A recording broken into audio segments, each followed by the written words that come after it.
রমজানে মাঝে মাঝে তারাবির নামাজ ছুটে যায়। যদি আমার তারাবির নামাজ ছুটে যায়, এতে কি আমার রোজা আদায় হবে বা রোজার পূর্ণতাতে কোনো সমস্যা হবে কিনা? ভাইরা আমার, রমজান মাসে তারাবির নামাজ না পড়লে আমরা অনেকে মনে করি যে তার রোজাতে বোধহয় অসুবিধা হবে। এটা সম্পূর্ণ ভুল ধারণা। তারাবি একটা ইবাদত, রমজানের রোজাটা আরেকটা ইবাদত। যেহেতু তারাবি না পড়লেও রমজানের রোজা হয়ে যায়, তাহলে তারাবি পড়ার কি আর দরকার আছে? কেন? রোজা তো হয়ে যাবে। আলাদা ইবাদত। রোজা রাখা একটা ইবাদত, তারাবি পড়াটা আরেকটা ইবাদত। নবী করিম সাল্লাল্লাহু আলাইহি সাল্লাম একই হাদিসে দুটি কথা বলেছেন, মান কামা রমাদানা ঈমানান ওয়া ইহতিসাবান গুফিরা লাহু মা তাকাদ্দামা মিন যামবি। একই হাদিসে বলেছেন, মান সামা রমাদানা ঈমানান ওয়া ইহতিসাবান গুফিরা লাহু মা তাকাদ্দামা মিন যামবি। যে ব্যক্তি ঈমান এবং ইখলাসের সাথে রমজানের রোজা রাখবে, আল্লাহ তার পূর্বের গুনাহ মাফ করবেন। যে তারাবি পড়বে তারও পূর্বের গুনাহ মাফ করবেন ইনশাআল্লাহ। এই জন্য ভাইরা, তারাবির নামাজ পড়তে হবে। এটা সুন্নাহ, গুরুত্বপূর্ণ সুন্নাহ, সাধারণ সুন্নাহ না। নবী সাল্লাল্লাহু আলাইহি সাল্লাম ছাড়েন নাই, সাহাবীরা ছাড়েন নাই। কোনো ওজর ছাড়া তারাবি ছাড়া যাবে না। জামাত ছুটে গেলে একা একা হলেও পড়বেন, কিন্তু কোনো কারণে পড়তেই পারলেন না, সফরে আছেন, ট্রাভেলে আছেন, বাসে ছিলেন, ট্রেনে ছিলেন, নাইটে সফর করেছেন, তারাবি পড়তেই পারেন নাই, ইনশাআল্লাহ আপনার রোজা হয়ে যাবে। তাই বলে তারাবিকে অনেকে অবহেলা করেন আজকাল, যেটা তো সুন্নাত, না পড়লেই কি। এই অবহেলাটা আরেকটা দোষের। তাহলে আমাদের মধ্যে দুইটাই সীমা লঙ্ঘন। কেউ মনে করেন তারাবি না পড়লে রোজাই হবে না, এটা হলো বাড়াবাড়ি। আবার অনেকে মনে করেন তারাবি না পড়লেই বা কি, এটা হলো ছাড়াছাড়ি। এই বাড়াবাড়ি এবং ছাড়াছাড়ির মধ্যে আমাদের থাকতে হবে। আল্লাহ আমাদের তৌফিক দান করুন। হুজুর, রমজান মাসে কন্যার বাড়ি থেকে ছেলের বাড়িতে ইফতার না পাঠালে শ্বশুর শাশুড়ি গালমন্দ করে, এমন অবস্থায় কি করা উচিত? কন্যার বাড়িতে কি ইফতার পাঠানো উচিত? আপনার কাছে জানতে চাই। ভাইরা আমার, আমাদের সমাজে বহুল প্রচলিত, বহুল প্রতিষ্ঠিত কুসংস্কারগুলোর মধ্যে থেকে একটি হলো এটি যে মেয়ের বাবার বাড়ি থেকে রমজান আসলে ইফতারের বিভিন্ন আইটেমের জন্য ছেলে, ছেলের মা, ছেলের বাবা, ছেলের গোষ্ঠী, ছেলের বিভিন্ন মহিলারা, ওই ফ্যামিলির তারা অপেক্ষায় থাকে। আল্লাহর জমিনে যদি 10টা নিকৃষ্টতম ছোট লোকই থাকে, তার একটা হলো এইটা। যুবক ভাইরা, কোন যুবক হাত তুলে বলতে পারবেন যে আমার শ্বশুরবাড়ি থেকে রমজান উপলক্ষে এরকম কোন ভিক্ষাবৃত্তি আমরা করতে দেই নাই? বলতে পারবেন কেউ? দেখি কার কার বুকে পাঠা বলা আছে, হাত তোলেন। হয় নাই যাদের। বাবাজি, আপনি হাত তুলছেন, আপনাদের আমল তো এগুলো ছিলই না। আপনি হুদাই ক্রেডিট নিচ্ছেন কেন? এগুলো তো নতুন, আমাদের দেশে নতুন ফিতনা শুরু হয়েছে। এই দাঁড়িয়ালা ভাই, আপনি হাত তুলছেন কি বুঝা? বলেন বলেন, কি বুঝে হাত তুললেন? আপনার শ্বশুরবাড়ি থেকে ইফতার আসে নাই? হ্যাঁ, আসে নাই? বিয়ে করছেন?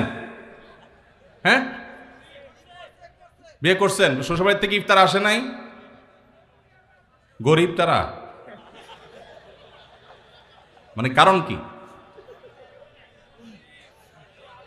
ভাইয়েরা আমার, এদেশ থেকে যৌতুককে ওলামায়ে কেরাম মিম্বর থেকে, মাহফিলের মঞ্চ থেকে ঝেঁটিয়ে বিদায় করেছেন, আলহামদুলিল্লাহ। যৌতুকের অভিশাপ থেকে এদেশকে মুক্ত করেছেন ওলামায়ে কেরাম। এক চেটিয়া অবদান এদেশের ওলামায়ে কেরামের এই কাজটা। যৌতুক চলে গেলে কি হবে? ইফতারের নামে যৌতুক এখনো বাকি আছে, এইটা আমাদের দূর করতে হবে কি হবে না?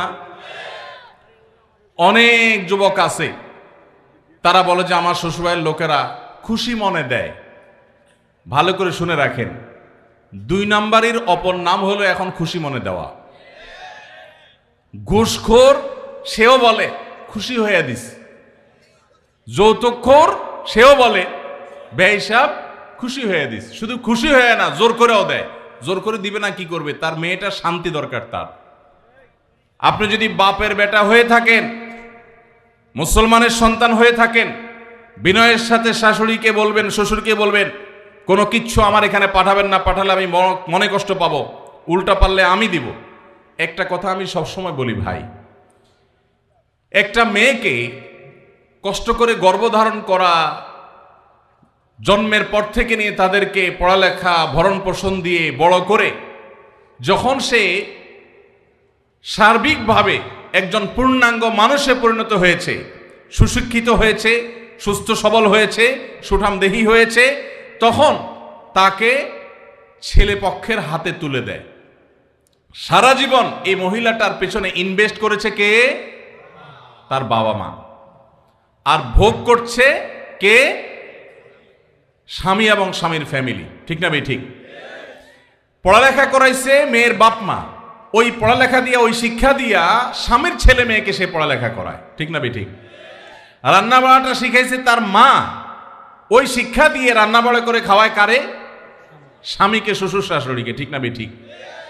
তাহলে উচিত হলো ছেলে পক্ষের মেয়ে পক্ষকে এটা বলা, বেঈসাবকে বলবে, ছেলের বাবা মেয়ের বাবাকে বলবে, বাবাজি বা ভাই, আপনার মেয়ে তাকে মানুষ করতে যত টাকা পয়সা লাগছে তার সব কিছু আমি দিতে চাই। এরপরও তো কোনো মানুষ কেনা যায় না, এটা কেনার জন্য দেওয়া না, অন্তত কৃতজ্ঞতা আদায়ের জন্য দেওয়া, এটা বলা দরকার ছিল। সেটা না করে উল্টা আস্ত একটা মেয়ে দিয়ে দিল, তার সাথে আবার আপনি যৌতুক আশা করছেন। আপনার চাইতে বড় ছোট লোক আল্লাহর জমিনে আর হতে। এই সমস্ত ভিখারীদেরকে ধরে ধরে আসুন্নাহ ফাউন্ডেশন ইফতার প্রজেক্টের জন্য পাঠায় দিবেন। আপনাদের এই মাঠেও ইফতার বিতরণ হয়, যাদের শ্বশুর বাড়ি থেকে ইফতারের দরকার হয় এদের সবাইকে আমাদের ওখানে পাঠায় দিবেন। কথা বুঝে আসছে? এখন এরপর থেকে হুদাই যায় আমাদের ওখানে সিরিয়াল ধরবে। সিরিয়াল ধরলে সবাই ইফতার পাবে। শর্ত হলো সে প্রকাশ্যে ঘোষণা দিবে, আমি শ্বশুরবাড়ি থেকে ইফতার প্রত্যাশী ছিলাম, কিন্তু সেখান থেকে ইফতার পাওয়ার কোনো ক্ষীণতম সম্ভাবনা না থাকায় আমি নিরুপায় হয়ে এখন আসুন্নাহ ফাউন্ডেশনের দ্বারস্থ হয়েছি। এইটা যদি আপনি ঘোষণা দিতে পারেন, আমাদের দিতে কোনো অসুবিধা নেই ইনশাআল্লাহ। ভাইরা আমার, এই কুসংস্কার আমরা দূর করবো তো ইনশাআল্লাহ।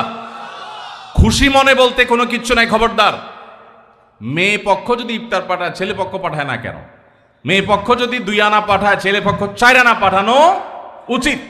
অনেক মহিলারা আছে ফ্যামিলির, তারা খোঁচাখুচি করে বৌমাকে। আল্লাহ আমাদের এই কুসংস্কার থেকে মুক্ত থাকার তৌফিক দান করুন। রোজা রেখে কোনো চুল বা নখ কাটা যাবে কিনা? রোজা রেখে চুল বা নখ কাটা যায় আপনাদের এলাকায়? যায়? আলহামদুলিল্লাহ, সহজ মাসালা। রোজা রেখে চুল বা নখ কাটলে রোজার কোনো অসুবিধা হয় না। রোজা রেখে সরিষার তেল গায়ে মাখলো কোনো অসুবিধা নেই। কোনো আপনার স্নো পাউডার ইত্যাদি ব্যবহার করলে এগুলোর কোনো অসুবিধা নাই, রোজা হয়ে যাবে ইনশাআল্লাহ। একটা প্রশ্ন এসেছে, সাহারি ও ইফতারের কোনো দোয়া আছে কি? এটি কি বাংলায় পড়া যাবে? ইফতারের আমরা দোয়ার কথা জানি ভাই। ইফতারের একটা কমন দোয়ার কথা আমরা জানি, আরেকটা দোয়া আছে আনকমন, যেটা আমরা জানি না। 2টা দোয়া আমি বলছি। 1 নম্বর হলো ইফতারের দোয়া, যেটা কমন আমরা জানি, সেটা হলো আল্লাহুম্মা লাকা সুমতু আলা রিজকিকা আফতারতু। এই দোয়ার অর্থ হলো, হে আল্লাহ, আপনার জন্য আমি সিয়াম সাধনা করেছি, রোজা রেখেছি, আর আপনার উদ্দেশ্যেই আমি ইফতার করেছি, অর্থাৎ আপনার নির্দেশের পালনার্থে আমি ইফতার করেছি। এই যে আল্লাহুম্মা লাকা সুমতু আলা রিজকিকা আফতারতু, এটা ইফতারের একটা দোয়া। আরেকটা দোয়া হলো যাহাবা যামা ওয়াবতাল্লাতিল উরুক ওয়া সাবাতাল আজরু ইনশাআল্লাহ। অনেকে এটা জানেন মাশাআল্লাহ। যাহাবা যামা মানে আমার পিপাসা দূর হয়ে গেছে, ওয়াবতাল্লাতিল উরুক আমার শিরা উপশিরাগুলো সব সিক্ত হয়ে গেছে, ওয়া সাবাতাল আজরু ইনশাআল্লাহ এবং আল্লাহ চাহেন তো এই রোজার বিনিময় আমার জন্য অবধারিত হয়ে গেছে।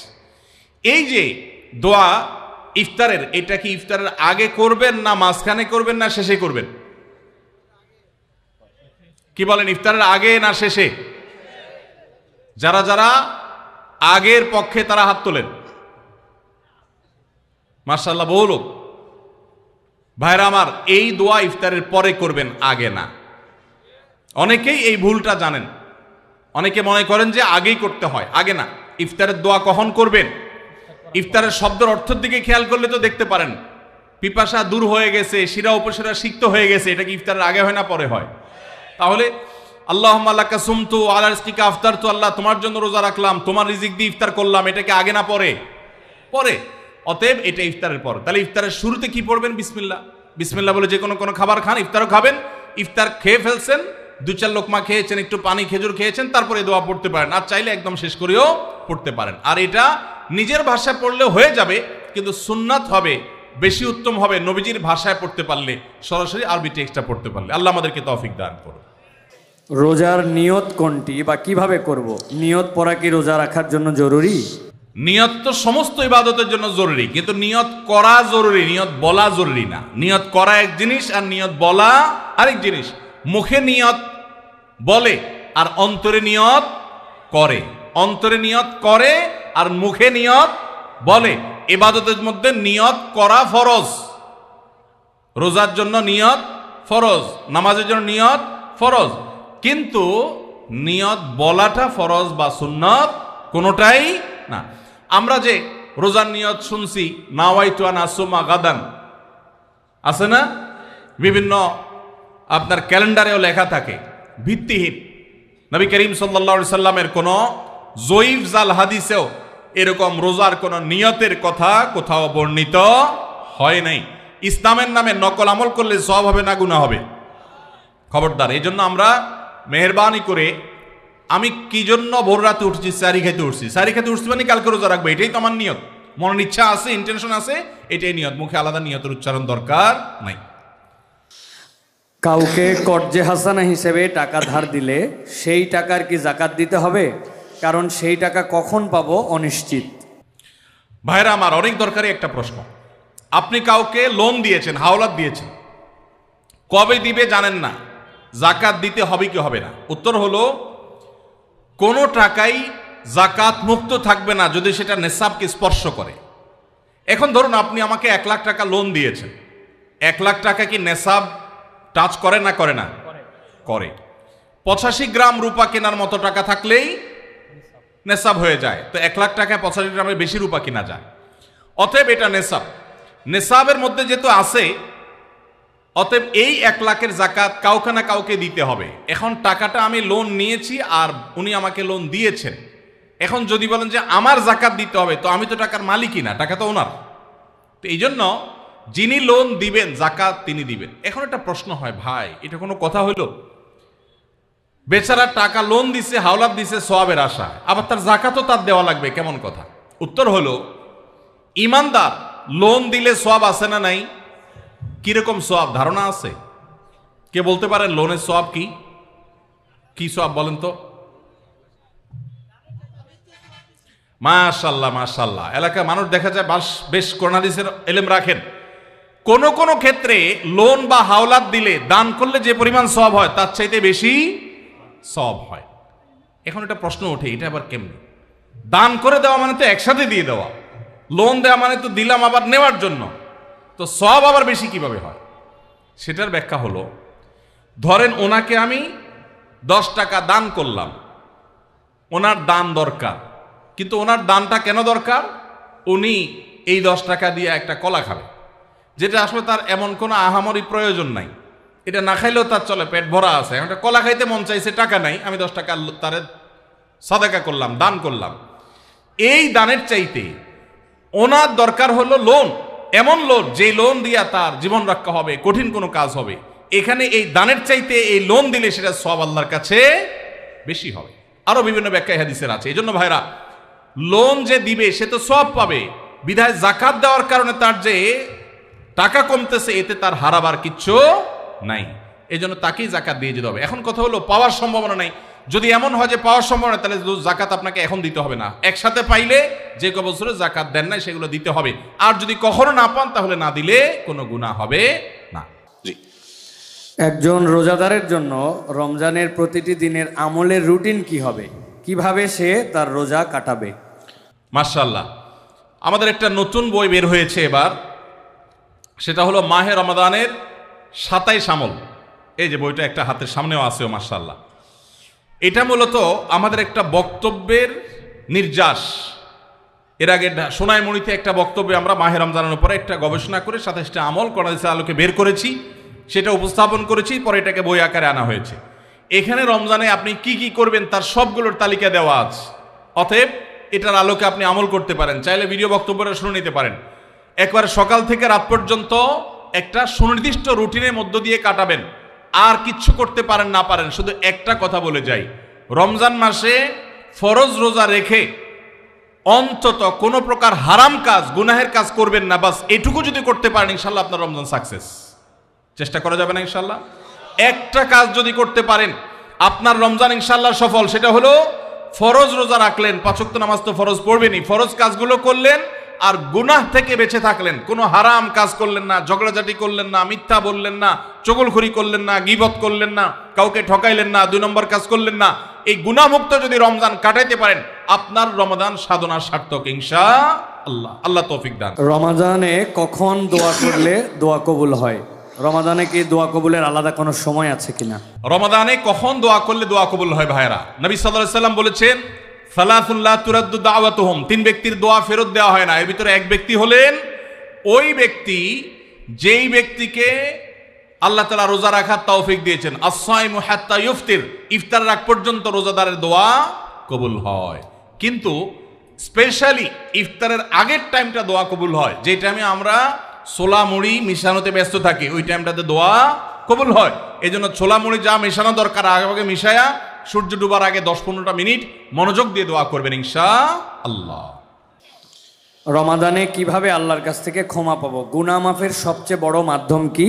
কিভাবে ক্ষমা চাইলে সব মাফ হয়? মেহেরবানি করে জানাবেন। ভাইরা আমার, ক্ষমা চাওয়ার জন্য আল্লাহর কাছে অনুতপ্ত হতে হবে যে আল্লাহ যত গুনাহ করেছি আপনি মাফ করে দেন। তওবা করতে হবে, লজ্জিত হতে হবে, অনুতপ্ত হইতে হবে। এরপরে কায় মনোবাক্যে অন্তঃস্থল থেকে আল্লাহর কাছে দোয়া করতে হবে মাফ পাওয়ার জন্য। এবং বিশেষ করে সাহারির সময়, ভোর রাত, দোয়া কবুলের সময়গুলো বেশি বেশি করে দোয়া করে ক্ষমা চাইতে হবে, ক্ষমা নিতে হবে। ইফতারের আগ মুহূর্তটা এটা দোয়া কবুলের সময়, অতএব সেই মুহূর্তটা বিশেষভাবে দোয়া কবুল করতে হবে। দোয়া কবুলের যে শর্তগুলো আছে, হালাল উপার্জন, কায় মনোবাক্যে দোয়া করা, মনোযোগের সাথে দোয়া করা, চোখের পানি ফেলে দোয়া করা, সেগুলো করলে আশা করা যায় আল্লাহ তাআলা ক্ষমার দোয়াও কবুল করবেন। স্বামী আদেশ করলেই কি শ্বশুর শাশুড়ির সেবা করতেই হবে? সেবা করতে গিয়ে অনেক সময় আমি অসুস্থ হয়ে যাই, এক্ষেত্রে ইসলাম কি বলে? ভাইরা আমার, স্বামী যদি আদেশ করে যে আমার বাবা মার খেদমত করো, এখন বোনের প্রশ্ন হলো আমি অসুস্থ হয়ে গেলেও কি স্বামীর সে নির্দেশ মানতে হবে কিনা? উত্তর হলো না। যদি এই পর্যায়ের হয় যে আপনি শ্বশুর শাশুড়ির সেবা করতে গিয়ে আপনি সুস্থ না থাকেন, এই পর্যায়ের আপনার সেবার প্রশ্ন আসে, তো আপনি নিজেকে অসুস্থ করে ফেলে তারপরে শ্বশুর শাশুড়ির খেদমত করতে হবে, এত কঠিন নির্দেশ ইসলাম আপনাকে দেয় নাই। তবে এ জাতীয় ইস্যুতে আমি অনুরোধ করব, কোনো ভালো বিচক্ষণ বিদগ্ধ আলেমের কাছে দেখা করে উভয়ের পরিস্থিতি পর্যালোচনা করে অ্যাসেসমেন্ট করিয়ে তারপর সমাধান নেওয়ার চেষ্টা করবেন। কারণ এখানে আপনার কাছে যেটাকে মনে হচ্ছে বাড়াবাড়ি, আদতে সেটা খুব নর্মাল বিষয় হতে পারে। এই জন্য তৃতীয় পক্ষের কারোর সহযোগিতা নিলে সেটা সবচেয়ে ভালো হয়। এই প্রশ্নোত্তরের সংক্ষিপ্ত সেশনে আমরা অল্প কথা উত্তর দিয়ে গেলে আপনার ভুল বোঝার সম্ভাবনা আছে। সেজন্য কোনো দক্ষ আলেমের কাছে, বিচক্ষণ ইমাম সাহেবের কাছে গিয়ে দুজন মিলে তারপরে পুরো অবস্থা জানাবেন। শরীয়ত মৌলিকভাবে মেয়েদের জন্য শ্বশুর শাশুড়ির খেদমত করাকে ফরজ ওয়াজিব করে নাই, কিন্তু স্বামীর প্রতি তার যে শ্রদ্ধা ভালোবাসার দাবি আছে, সেই দাবি থেকে যে স্বামীটা সারাদিন আমার সংসার সন্তানের উন্নতির জন্য কষ্ট করে, সেই স্বামীটার অগোচরে তার উপরে কর্তব্য তার বাপ মার সেবা করা। তিনি যেহেতু আমার কাজে গেছেন, আমি তার জন্য একটু হেল্প করলাম, তার হয়ে একটু কাজ করলাম। তাছাড়া মা বাবার মতো বয়সী মানুষ, তারা যখন আশেপাশে তাদের সেবা করার মানসিকতা থাকা দরকার। কিন্তু সেই সাথে এটাও ঠিক যে আমাদের সমাজে অনেক শ্বশুর শাশুড়ি আছে আস্ত জোয়ান তাগড়া সুস্থ সবল, এরপরও সে আশা করে বসে থাকে বৌমার সব করে দিবে। এটা খুব বাজে একটা অভ্যাস। অনেক শ্বশুর শাশুড়ি আছে তারা মনে করে বৌমা ঘরে আসছে মানে হলো কাজের মেয়ে ঘরে আসছে, অতএব আমাদের এটা বাই ডিফল্ট পাওনা হয়ে গেছে। এটা খুবই বাজে একটা উদাহরণ। শ্বশুর শাশুড়িদেরও আল্লাহর কাছে বিচার আছে, তারা জুলুম করলে, সীমালঙ্ঘন করলে তাদেরও দায় আল্লাহ তাআলার কাছে থাকবে। নিজের মেয়েটা তাকে দিয়ে কোনো কাজ করায় না, আরেক ঘরের মেয়ে আসছে তাকে দিয়ে সারাদিন গাদা খাটনি করা, এটা জুলুম।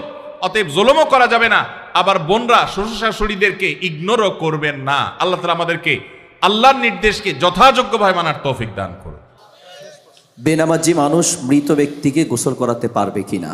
মৃত ব্যক্তিকে বেনামাজি গোসল করাইলে গোসল হয়ে যাবে, কোনো অসুবিধা হবে না। তবে সন্দেহাতীতভাবে এটা মুসলমানদের কর্তব্য। কোনো এলাকাতে কেউ মারা গেলে যারা দিনদার মুসলমান তারা তাকে কবরস্থ করবে এবং তার দাফন কাফনের ব্যবস্থা করবে। কোনো বেনামাজি করলেও আদায় হয়ে যাবে ফরজটা সবার পক্ষ থেকে ইনশাআল্লাহ। বাথরুমে ওযু করার বিধান কি?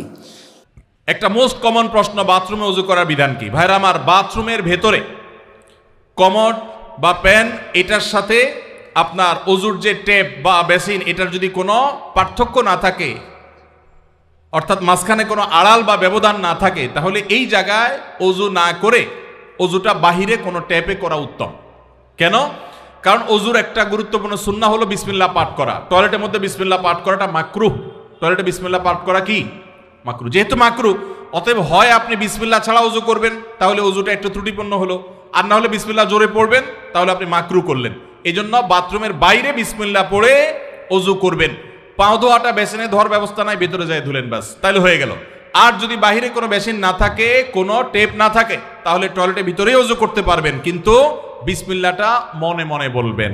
আর যদি নিজের বাসা হয়, তাহলে সেক্ষেত্রে মাঝখানে পার্টিশন দিয়ে দিলেন কমোড এবং অজুর, অথবা আজকাল প্লাস্টিকের পর্দা পাওয়া যায়, সেগুলো দিয়ে দিলেন, তাহলে ইনশাআল্লাহ আপনার সেখানে বিসমিল্লাহ বলতে কোনো অসুবিধা নাই। টয়লেটের ভিতরে যদি কেউ অজু করে, অজু হয়ে যাবে, নামাজও হয়ে যাবে, কিন্তু উত্তম হলো বাহিরে করা। কাউকে যদি কালো জাদু করা হয়, ব্ল্যাক ম্যাজিক করা হয়, তাহলে আমরা বুঝতে পারবো কিভাবে, এবং এই কালো জাদু থেকে বাঁচার উপায় কি? কোনো আলেমের কাছে যেতে হবে নাকি নিজে নিজে আমল করলেই চলবে? ভাইরা আমার, কাকে কালো জাদু করা হয়েছে, কাকে করা হয় নাই, এটা বোঝাটা খুবই সিম্পল এবং খুবই সহজ একটা ব্যাপার। বিশেষ করে কিছু আলামত আছে, যে আলামতগুলো খুব সহজেই দেখে বোঝা যায় এই লোকটা ব্ল্যাক ম্যাজিকের রোগী বা জাদুর রোগী। আপনারা জানেন যে আমাদের সমাজের এক শ্রেণীর মানুষ এই কালো জাদুতে বিশ্বাস করে না। যদি কেউ কোরআনের জীবন্ত মুজিজা আর অলৌকিকত্ব দেখতে চায়, তাহলে সে কালো জাদুগ্রস্ত রোগীর মধ্যে কোরআনের আয়াত দিয়ে যে ট্রিটমেন্ট করা হয়, এটা দেখে সে আল্লাহর কুদরত দেখতে পাবে, কোরআনের মিরাকল দেখতে পারে।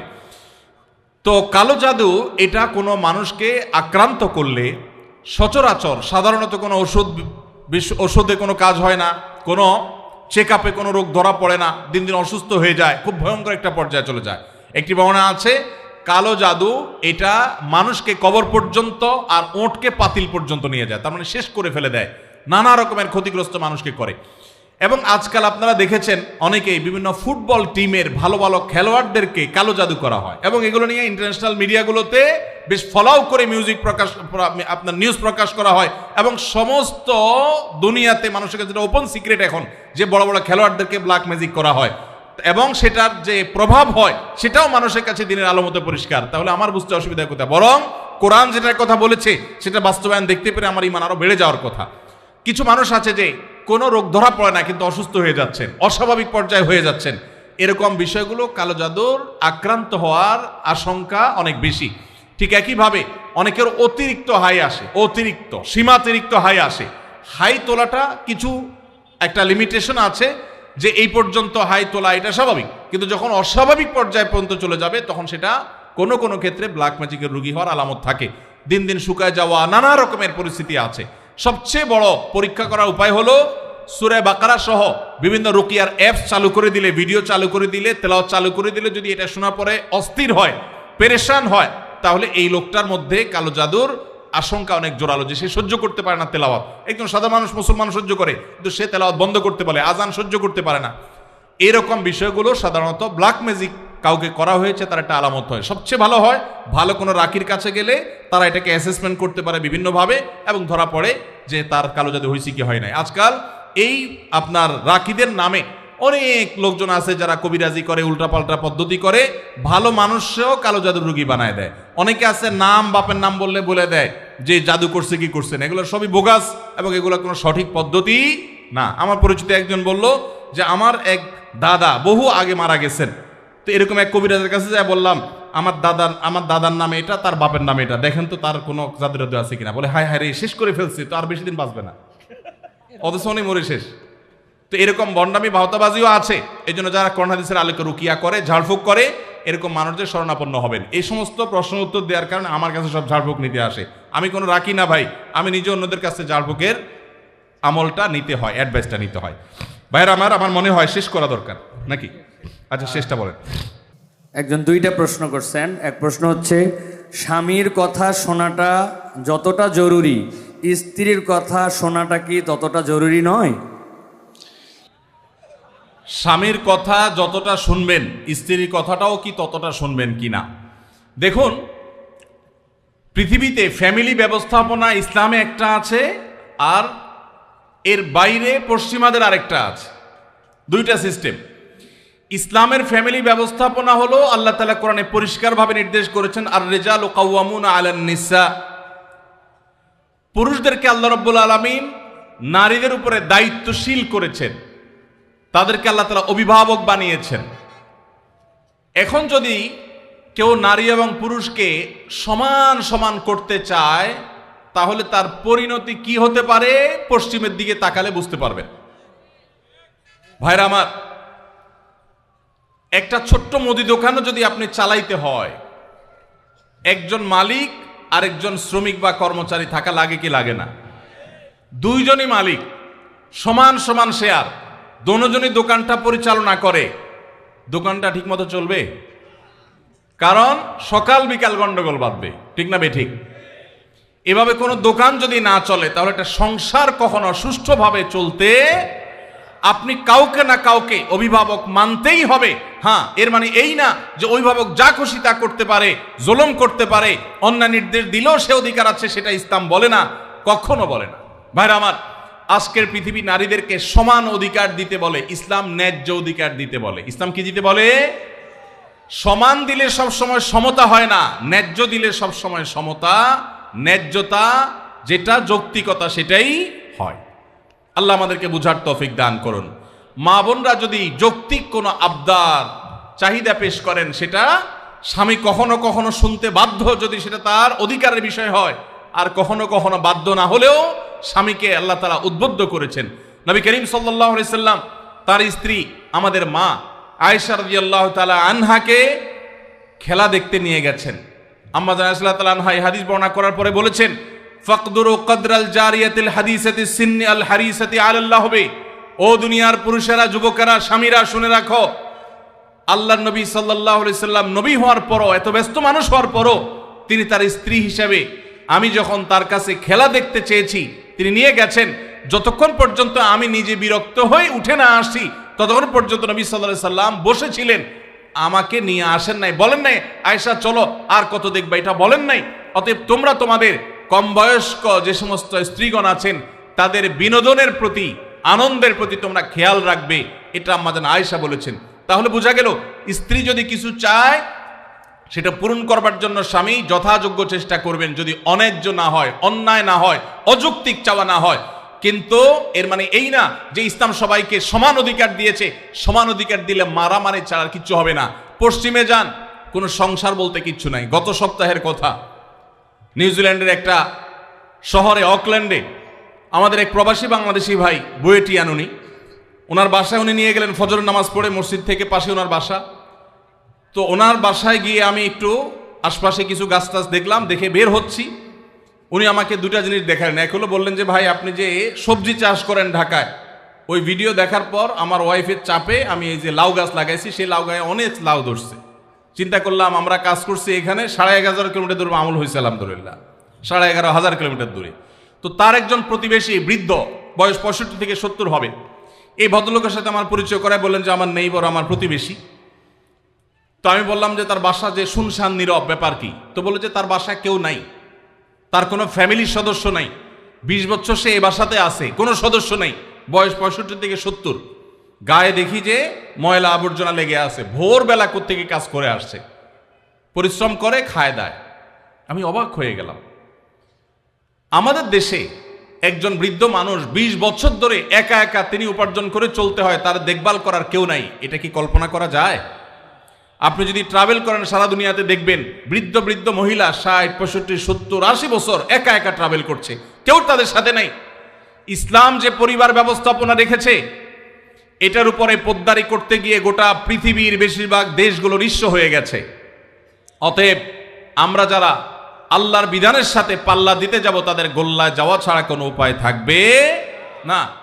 মেয়েদেরকে ইসলাম সমান অধিকার দিতে বলে না, কোন কোন ক্ষেত্রে ছেলেদের চাইতে বেশিও দিতে বলে, আবার কোন কোন ক্ষেত্রে কমও দিতে বলে, যেখানে যতটুকু প্রয়োজন ততটুকু। অতএব শেয়ানে শেয়ানে সমানে সমানে যদি নড়তে চান, তো ওদের যে অবস্থা হয়েছে, সংসার ভেঙে গেছে, পরিবার ব্যবস্থা ভেঙে গেছে, সে অবস্থা আমাদের হবে। আমি ওই ভাইকে জিজ্ঞেস করলাম, এই লোকটা ফ্যামিলি ছাড়া কেন থাকে? কারো কি একা থাকতে ভালো লাগে? তখন তিনি আমাকে বললেন, ভাই সাদে থাকে না, এই জন্য ফ্যামিলি ছাড়া থাকে যে বইয়ের সাথে তো 2 দিনে বেশি 3 দিন বনবে না। নিয়ম হলো, আইন হলো, বেশিরভাগ উন্নত দেশগুলোর আইন একই রকম। 3 বছর যদি বিবাহ লাস্টিং করে, বিচ্ছেদ হলে স্বামীর যা উপার্জন আছে তার অর্ধেক স্ত্রী, স্ত্রীর যা উপার্জন আছে তার অর্ধেক স্বামী পেয়ে যাবে। এই আইনের কারণে মানুষ বিবাহ করতে চায় না, অবৈধ সম্পর্ক দিয়ে সে কাজ সারে, যার কারণে সন্তান হয় না, জেনারেশনের মধ্যে গ্যাপ তৈরি হয়ে যাচ্ছে। আল্লাহ তাআলা আমাদেরকে ইসলামের মতো সুমহান জীবন বিধান দিয়েছেন, এর চেয়ে যৌক্তিক, এর চেয়ে সুন্দর, এর চেয়ে সুখ, এর চেয়ে দাম্পত্য শান্তি আর কোন সমাজে কল্পনা করা যায় না। আল্লাহ তাআলার শুকর সেজন্য। স্ত্রীর স্বর্ণের জাকাত কিভাবে দিবে? স্বামী নাকি স্ত্রী দিবে? স্ত্রীর যদি আয় রোজগার না থাকে কিন্তু স্বর্ণ আছে, তাহলে তার জাকাত কিভাবে আদায় করবে? ভাইরা আমার, স্ত্রীর স্বর্ণের জাকাত কে দিবে? স্ত্রীর স্বর্ণের জাকাত দিবেন যিনি স্বর্ণের মালিক। এখন প্রশ্ন হলো, স্ত্রীর স্বর্ণের মালিক কে? কে বলে স্ত্রী? আপনি দিয়ে দিয়েছেন একসাথে? ঠিক আছে, এদিকে একবার বলছেন স্বামী, আমার ভাই মুফতি মোহাম্মদ আলী ভাই বলছেন স্ত্রী। ভাই, উনি মুফতি মানুষ বলে ফেলছে, আমি কেমনে ওনারে ভুল বলি?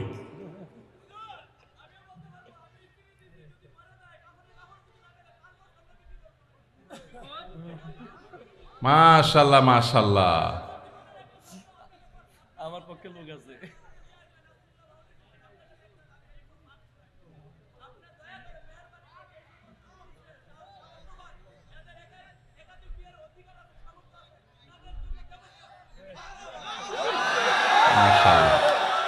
যুবক পোলাপান একটাই পায় না, আপনি কোন একাধিক? আমরা একটা চিন্তা শেষ হয়ে যেতেছি, একটারে বাপ মা বিয়ে করেন, আপনি কোন একাধিক বিয়ে করাইতে? আল্লাহ তাআলা যুবকদের একটা বিয়ে অন্তত ব্যবস্থা করুক, এরপরে যার সাধ্য তৌফিক থাকবে শর্ত সাপেক্ষে সে ইনসাফ করতে পারলে একাধিক করবে। যাই হোক ভাই, বউয়ের স্বর্ণের মালিক কি বউ না স্বামী? এটা নির্ভর করে যে স্বামী আসলে তাকে দিলে কিভাবে দিয়েছে। ধরুন এটা স্বামী দিছে বা বাপের বাড়ি থেকে পাইছেন, স্ত্রীকে যদি দিয়ে দেন তাহলে তার মালিক স্ত্রী এবং সেটা যাকাত তাকে দিতে হবে। আর যদি স্ত্রীকে না দিয়ে দেন, ব্যবহার করতে দেন, যে ঠিক আছে আপনাকে ব্যবহারের জন্য দিলাম, তাহলে সেক্ষেত্রে মালিক হবে স্বামী। এটা ক্লিয়ার করতে হবে। এখন মুশকিল হলো, স্বামী স্ত্রী যদি এগুলো নিয়ে আলাপ উঠায়, আমাদের দেশে আমরা এত ভালো, মানে অতি ভালো যেটাকে বলে, বউ যদি এখন যায় ঘরে যদি জিজ্ঞেস করেন স্বামীরে, আর বউরে জিজ্ঞেস করেন যদি যায়, আচ্ছা বলো তো দেখি তোমার এই স্বর্ণগুলো আসলে মালিকটাকে, সাথে সাথে সে বলবে, ব্যাপার কি, তোমার মাথায় এই চিন্তা কেন আসলো, কাহিনী কি, তুমি কি ডানে বামে কোনো চিন্তা ভাবনা করছো, কি ব্যাপার? আমরা কত সরল সহজ চিন্তা করেন। একটা সম্পদের মালিকানা ক্লিয়ার হওয়া লাগবে কি লাগবে না? স্ত্রীকে যদি জিজ্ঞাসা করেন, আচ্ছা তোমার যে স্বর্ণগুলো আছে এগুলো আসলে মালিক কি তুমি না আমি, কে? অবশ্য আজকাল মেয়েরা এগুলো বলবে না, বেশিরভাগ মেয়েরা বলবে, বলো কি তোমার সন্দেহ হয় আমি যে ব্যাপারে কোনো সন্দেহ আছে? যদি স্ত্রী মালিক হয় তাহলে স্বর্ণের জাকাত স্ত্রীকে দিতে হবে। আর যদি আপনি স্ত্রীকে ব্যবহার করতে দেন, বলেন যে তুমি ব্যবহার করো, আমি চাইলে যে কোনো সব বিক্রি করে ফেলবো, তাহলে সেক্ষেত্রে আপনাকে জাকাত দিতে হবে। এখন মুশকিল হলো, বেশিরভাগ ক্ষেত্রে এই সমস্ত ইস্যুতে আমরা চিটারি করি অনেকে। কিভাবে? স্ত্রীকে দিছে, তার ধান্দা আছে বিদেশে যাওয়া লাগলে ভিসা পাওয়া গেলে বিক্রি করে দিবে, ওইটা বললে তো বউ খেপে যাবে, এই জন্য ডাইরেক্ট কিছু বলে না, পাম্পট দিয়ে হুদাই মিশা কথা বলে তারে খুশি করে, আবার যখন দরকার হয় তখন যা বিক্রি করে ফেলে। আছে না নাই? তো এই 2 নাম্বারই করা চলবে না, ক্রিস্টাল ক্লিয়ার হতে হবে। আরবিতে একটা প্রবাদ আছে, তাআমালু কালা জানিব ওয়া তাআশারু কালা কারিব। আর্থিক লেনদেন হবে অচেনা মানুষের মতো, আর সাধারণ আচার আচরণ হবে সবার সাথে চেনা মানুষের মতো। এই জন্য ক্লিয়ার করবেন। এখন প্রশ্ন হলো, স্ত্রী যদি স্বর্ণের মালিক হয়, উনি কোত্থেকে জাকাত দিবেন? তার তো উপার্জন নাই। উত্তর হলো, তিনি প্রয়োজনে স্বামীর থেকে নিয়ে দিবেন। স্বামীকে রিকোয়েস্ট করে বলবেন, তুমি আমারটা আদায় করো, যে কোনোভাবে করবেন, বা স্বর্ণের কোনো একটা অংশ সেল করবেন, কোনো না কোনোভাবে তাকে জাকাত আদায় করতে হবে। স্বর্ণের মালিক মানে তিনি ধনী, অতএব প্রয়োজনে স্বর্ণের কিছু অংশ বিক্রি করে হলেও তাকে জাকাত দিতে হবে। তবে স্বামী যদি আদায় করে, জাকাত আদায় হয়ে যাবে, স্ত্রী যদি সেটা জানে যে উনি আদায় করছেন। আমি একজন ট্রাক ড্রাইভার, আমার পরিবার এবং সন্তান আছে, কিন্তু আমার স্ত্রী আমার কথা শোনে না, আমার করণীয় কি? ভাইরা আমার, মা বোনরা স্বামীদের কথা না শোনা, স্ত্রীরা স্বামীদের কথা না শোনা, এটা একটা ব্যাধিতে পরিণত হয়েছে। পশ্চিমাদের মুখরোচক স্লোগানে আমাদের অনেক মুসলিম নারীরা বিভ্রান্ত হয়ে গেছেন। মনে রাখবেন, কোন নারী যত রকম ইবাদত বন্দেগী করুক, তিনি যদি স্বামীর সাথে সবসময় আড়াআড়ি করা, স্বামীকে ইগনোর করা, তাকে অমান্য করার মানসিকতা তার মধ্যে তৈরি হয়, তাহলে তিনি কখনো নেককার মুসলিম নারী হতে পারেন না। যে ভাই এই প্রশ্ন করেছেন তাকে বলবো বিয়ের আগে এটা ভাবা দরকার ছিল যে এই মেয়ের মধ্যে আল্লাহর ভয় আছে কিনা। যদি কেউ মুত্তাকি হয়ে থাকে, সত্যিকারে মুসলিম হয়, আল্লাহ বিরু হয়, তিনি কখনো স্বামীর অবাধ্য হতে পারেন না। কোনো বিষয় নিয়ে মনোমালিন্য হতে পারে, মতভিন্ন হতে পারে, কিন্তু তাই বলে অবাধ্য হওয়া যেটা বলে সেটা হতে পারে না। এখন এই বোনকে আপনি মোটিভেশন দেন, তাকে ভালো মুসলমান বানাবার চেষ্টা করেন। আপনার কথা শোনানোর চাইতে তাকে আল্লাহর আনুগত্য করেন, আল্লাহর আনুগত্যে আনেন। আল্লাহর আনুগত্যে আসলে সে স্বামীর কথা এমনি শুনবে ইনশাআল্লাহ।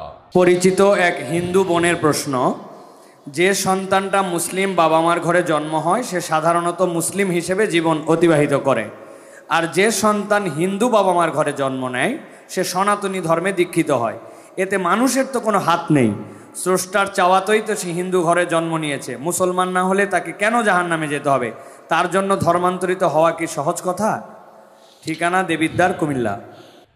ধন্যবাদ। যেই হিন্দু বোন প্রশ্ন করেছেন সেই বোনকে আমি বিনয়ের সাথে বলতে চাই, আল্লাহ রাব্বুল আলামিন আমাদের প্রত্যেককে বিবেক দিয়েছেন।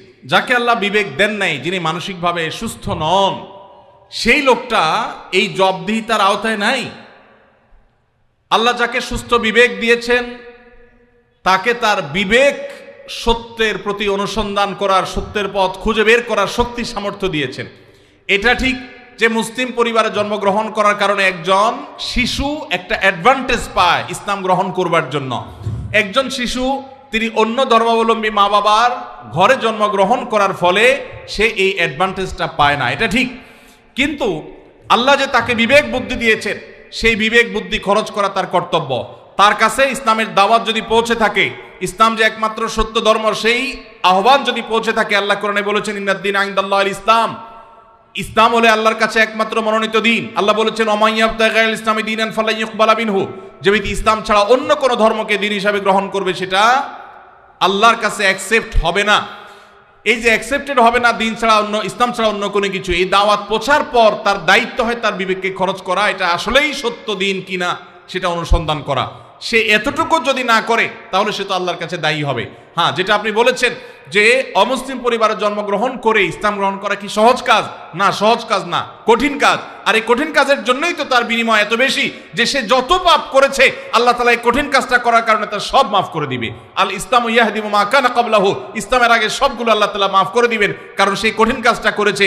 মুসলমানকে তো এরকম আল্লাহ তাআলা তার পুরো প্রোফাইল ডিলিট করে দেওয়ার মতো কথা বলেন নেই। এটা নতুন ইসলামে যারা আসবেন তাদের জন্য রয়েছে। আর যারা খ্রিস্টানদের সম্পর্কে আল্লাহ বলেছেন আহলে কিতাবদের সম্পর্কে যে তারা যদি ইসলামে আসে তাদেরকে ডাবল সওয়াব আল্লাহ তাআলা দিবেন। কষ্ট হবে, ফ্যামিলির বিরুদ্ধে তাকে যেতে হবে, এই জন্যই তো আল্লাহ তাআলা এই রিওয়ার্ডগুলো তাকে দিচ্ছেন। আল্লাহ আমাদের সবাইকে হেদায়েত লাভ করার তৌফিক দান করুন। কাউকে আল্লাহ তাআলা মুসলিম বাবা মার ঘরে জন্মগ্রহণ করিয়ে অ্যাডভান্টেজ দিয়েছেন, কাউকে আল্লাহ তাআলা মুসলিম সোসাইটির মধ্যে রেখে অ্যাডভান্টেজ দিয়েছেন, কাউকে আল্লাহ বিবেক বুদ্ধিতে শার্প রেখে তাকে অ্যাডভান্টেজ দিয়েছেন। অ্যাডভান্টেজ সবাই কম বেশি পাচ্ছে, তবে আমাদের কাছে শুধু নিজেদের দুর্বলতাটাই চোখে পড়ে। আল্লাহ আমাদেরকে হেদায়েতের পথে পরিচালিত করুন, বলুন আমিন। ভাই আপনারা উঠা বসা করেন না, একটু বসেন, আমরা আর কয়েকটা প্রশ্ন উত্তর দিয়ে শেষ করবো ইনশাআল্লাহ। জি, বিভিন্ন অ্যাপ ব্যবহার করার কারণে বিভিন্ন পয়েন্ট দেওয়া হয়ে থাকে, এইসব পয়েন্ট ব্যবহার করে বিভিন্ন অফার নেওয়া জায়েজ হবে কিনা? ভাইরা আমার, যদি কোনো অ্যাপস ইউজ করলে আপনাকে পয়েন্ট দেয়, সেই পয়েন্ট আপনি এক্সচেঞ্জ করে কোনো সুবিধা নেন, কোনো টাকা পয়সা পান, এটা জায়েজ হবে এই শর্তে যে সেই অ্যাপটা যদি হারাম কিছু না হয়, সেটা ব্যবহার করলে যদি কোনো গুনাহের কাজ না হয়, তাহলে আপনি এটা করতে পারেন। আজকাল অনেক জুয়ার অ্যাপস বের হয়েছে, অনেক হারাম অ্যাপস আছে, সেগুলো এ ধরনের অফার দিয়ে থাকে। সেগুলো অ্যাপস ব্যবহার করাটাই ইটসেলফ একটা হারাম কাজ। অতএব সেখান থেকে পয়েন্ট নিয়ে উপার্জন করলে সেটা হারামই হবে। অতএব আপনি কোন অ্যাপস ব্যবহার করছেন আর কি পয়েন্ট দিচ্ছে আপনাকে, সেটা হলো দেখার বিষয়। আমার শ্বশুরবাড়ির লোকজন আমার স্ত্রীকে জোর করে আমার কাছ থেকে আলাদা রাখে, অথচ আমার স্ত্রী আমার সাথেই থাকতে চায়, এক্ষেত্রে আমার করণীয় কি? আপনার ও প্রশ্ন ঠিক আছে ভাই, অনেক কমবখ্ত বাপমা আছে, হতভাগা বাপমা আছে, কপাল পোড়া, মেয়ে স্বামীর সংসার করতে চায় কিন্তু বাপমা বাধা দেয়, আছে না নাই? মেয়েটা ভালো কিন্তু বাপমা ফুসলায়, আরে আমার ভাতের অভাব পড়ছে না কিন্তু চলে আস। এর মতো কপাল পোড়া বাপমা আর হতে পারে না। ভাইরা আমার, বেশিরভাগ সংসারে স্বামী স্ত্রীর মধ্যে অশান্তি সৃষ্টি করে তৃতীয় পক্ষ। কারা করে? তৃতীয় পক্ষ। আমি এই জন্য বলি, সাক্ষাৎ শয়তান যদি দেখতে চান, একবারে আপাদমস্তক শয়তান, তাহলে স্বামী স্ত্রীর মধ্যে অশান্তি সৃষ্টি করার জন্য যে ভূমিকায় অবতীর্ণ হবে, এ হলো সাক্ষাৎ শয়তানের ভূমিকা অবতীর্ণ হয়েছে। কথাকে বুঝাতে পারছি? শয়তান সবচেয়ে খুশি হয় কোন কাজে জানা আছে আপনাদের? কোন কাজে সবচেয়ে বেশি শয়তান খুশি হয়? কোন সংসার ভেঙে দিলে, স্বামী স্ত্রীর মধ্যে বিচ্ছেদ হলে। আপনারা হাদিস শুনছেন, প্রসিদ্ধ হাদিস, শয়তান তার সিংহাসন পানির উপরে স্থাপন করে এবং শয়তান তার চেলাদেরকে ছেড়ে দেয়। চেলারা সারাদিন আকাম কুকাম করে সারাদিন অপকর্মের পরে ফিরে এসে তাদের দলনেতাকে বলে, আমি একজনকে খুন করিয়েছি একজনকে দিয়ে, আরেকজনকে দিয়ে একটা মিথ্যা বলিয়েছি, আরেকজনকে দিয়ে মাদকাসক্ত করিয়েছি, আরেকজনকে দিয়ে অমুক জেনা করিয়েছি। তখন শয়তান বলে, হ্যাঁ অবশ্যই কিছু না কিছু করেছ। কিন্তু যখন কোন শয়তান এসে বলে একজন স্বামী স্ত্রীর মধ্যে বিচ্ছেদ ঘটায় দিছি, তখন শয়তান বলে তুমি সবচেয়ে বড় কাজ করছো, সে সবচেয়ে বড় খুশি হয়। যে সমস্ত পুরুষেরা মহিলাদেরকে অথবা পুরুষদেরকে উস্কায়, দেখবেন যে অনেক মহিলাকে যায় অনেকে বলে, ভাবি আপনার মতো মানুষের সাথে ভাই রাগ করে কেমনে? মানে আপনার মতো এত ভালো, এত ভদ্র, এত রূপবতী মানুষটার সাথে রাগ করে যে কেমনে? এত পাষাণ সে কিভাবে হয়? বুঝবেন যে এই লোক হলো সাক্ষাৎ ইবলিস। আবার একই কথা ওই পুরুষ লোকটাকে যদি বলে যে ভাই আপনি তো রাজপুত্র, মাশাআল্লাহ, আপনার কপালে রাজরানী আসলেও কম হবে ভাই, তাহলে তার উস্কায় দিচ্ছে। তার মানে সে মনে মনে চিন্তা করবে, তাহলে আমার বউ এটা আমার জন্য আসলে মানায় না, আমি তাহলে এত বেশি যোগ্য পুরুষ। তাহলে তার স্বামীর সাথে, তার স্ত্রীর সাথে তার দূরত্ব বাড়বে কি বাড়বে না? তাহলে এই যে পামপট্টিটা দিল, এই পামপট্টি দেওয়া লোকটা হলো সাক্ষাৎ ইবলিসের ভূমিকা অবতীর্ণ হয়েছে।